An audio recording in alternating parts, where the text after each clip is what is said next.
American society is deeply divided today. Why?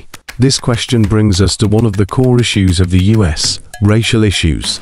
Racial issues primarily revolve around the relationship between European Americans and non-European Americans. From before the founding of the US to the present day, this issue has shaped American society and influenced its political processes. It is also one of the inherent issues in the US, one that has both driven its development and created social problems and conflicts. The quadrennial elections are the grand performance of American politics, where various forces and issues in American society are fully revealed and played out. Since the beginning of the 21st century, all 7 elections, including this one, have witnessed this division, with each election showing that racial factors have always played a significant role in shaping Americans' political stance and identity.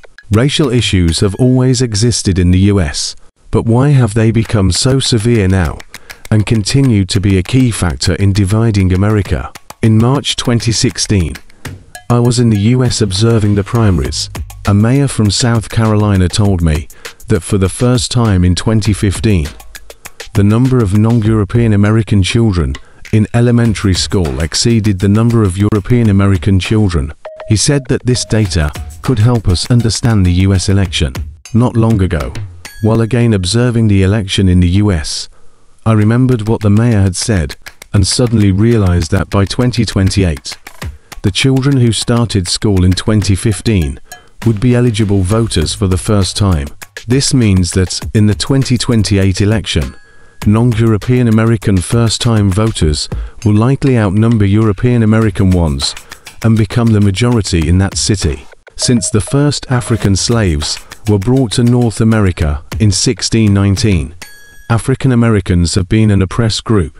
Later, other non-European American groups, such as Latinos and Asians, also became marginalized communities. As American society developed, the role of minorities, particularly the bloodshed and sacrifice of black soldiers during World War II and the Vietnam War, along with the civil rights movement that emerged in the 1970s, led to a continuous rise in the social status of minorities and a growing sense of group identity. Every election has also become an important moment for minority groups to enhance their self-awareness and political status.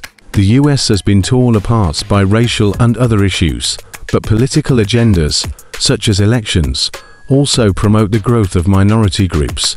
Minorities use their votes to fight for rights and status, and American society is changed as a result. During the Democratic National Convention in August this year, I spent 3 mornings watching the live broadcast. As I watched, I suddenly realized something.